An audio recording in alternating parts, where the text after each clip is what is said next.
Navshakti Bharat News.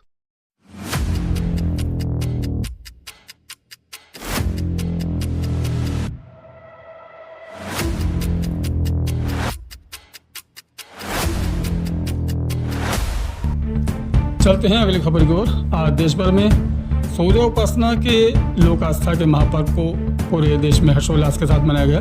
प्रधानमंत्री व राष्ट्रपति ने इस महापर्व पर सभी देशवासियों को शुभकामनाएं दी। नहाय खाए के साथ शुरू हुए सूर्य उपासना के इस पर्व पर गुरुवार सायंकाल को डूबते सूर्य को व्रतधारी महिलाओं ने अर्घ्य दिया और पूजा अर्चना की एवं शुक्रवार को सूर्योदय होने पर सूर्यनारायण को जल देकर अपने व्रत को संपन्न किया। इसी क्रम में उत्तराखंड के तराई क्षेत्रों में पूर्वांचल के लोगों ने इस छठ पर्व को बड़ी श्रद्धा व विश्वास के साथ मनाया और छठ मैया व सूर्य देव से परिवारजनों के मंगल की कामना की। काशीपुर, जसपुर, बाजपुर, दिनेशपुर, सितारगंज, शांतिपुरी, किच्छा, खटीमा आदि स्थानों पर छठ पर्व को बड़े ही हर्षोल्लास से मनाया गया। जनप्रतिनिधियों ने भी छठ घाट पर पहुंचकर व्रतधारियों को शुभकामनाएं दी। काशीपुर में ही मोटेश्वर महादेव नहर, द्रोणसागर, आईजेल मोड़, सूत mill colony, sugar factory, Kundeshwari, बसे चौक आदि स्थानों पर व्रतधारी महिलाओं ने छठ मैया के व्रत की विधि विधान से पूजा अर्चना की। मोटेश्वर महादेव नहर व श्यामपुरम पुलिया पर भी छठ पर्व का आयोजन किया गया, जिसमें बड़ी संख्या में श्रद्धालु पहुंचे और पूजा अर्चना की। वहीं पूर्वांचल छठ सेवा एवं जन कल्याण समिति के अध्यक्ष दिनेश प्रसाद ने सभी विभागों का, जिसमें सिंचाई विभाग, पुलिस प्रशासन, एसडीएम, काशीपुर नगर निगम आदि सभी के सहयोग के लिए आभार जताया।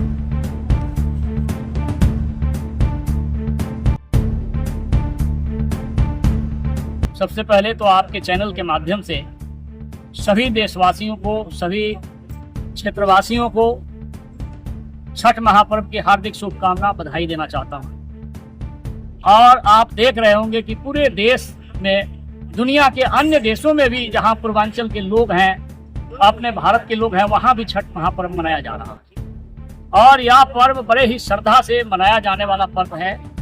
इसमें एक तरह से व्रतधारी महिला पुरुष एक तपस्वी की तरह तपस्या करते हैं 4 दिनों तक। 4 दिवसीय प्रोग्राम होता है।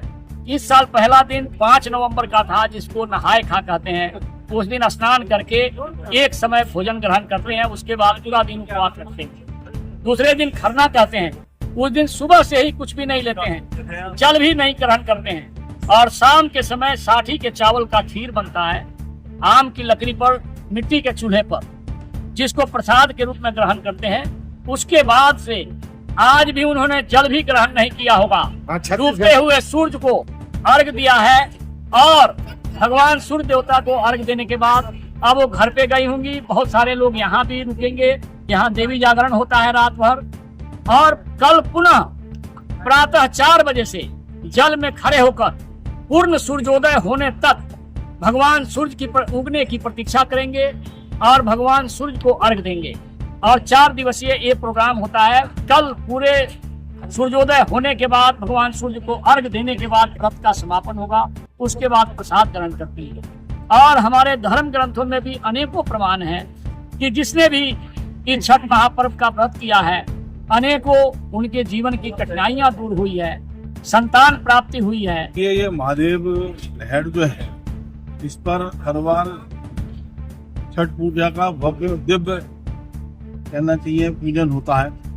और जो यहाँ पर हमारी माताएं बहनें हैं, वो जल में खड़े होकर भगवान सूर्य को अर्घ देती हैं। और जिस तरीके से ये प्रोग्राम यहाँ पर होता है, वो देखने योग्य भी होता है। और जिस तरीके से माताएं बहनें यहाँ पर जो हमारी हैं, वो 24 घंटे का व्रत रखती हैं। और कल सुबह जो है इसका समापन सूर्योदय के साथ होगा। तो और जिस तरीके से यहाँ की कमेटी इस कार्यक्रम को करती है, तो मैं कमेटी के सभी सदस्यों को और यहाँ पर बैठे हुए सभी हमारे जो इस कार्यक्रम का संचालन करते हैं, उन्हें बधाई देता हूँ कि उन्होंने इस कार्यक्रम को बड़ा भव्य दिव्य बनाने का काम किया है। और ये कई वर्षों से यहाँ पर होता आ रहा है। और इसमें हमारी जो इनकी कमेटी है, चाहे वो अपने यादव जी हो, दिनेश प्रसाद जी हो, सब लोग पूरी अपनी मेहनत और तमन्नता के साथ इसमें लगते हैं। तो मैं यहाँ पर उन्हें बहुत बहुत छठ पूजा की और छठ पर्व की बधाई देता हूँ। साथ ही साथ जो यहाँ पर हमारी माताएं बहनें इस पूजा में आती हैं, उनको भी साधुवाद देता हूँ कि इतना लंबा व्रत रखना और फिर जल में खड़े होकर पूजन तो मैं सभी को और इस छठ महापर्व पर सब लोग अपने जीवन में तरक्की करें। Subscribe our channel to see latest news at YouTube channel.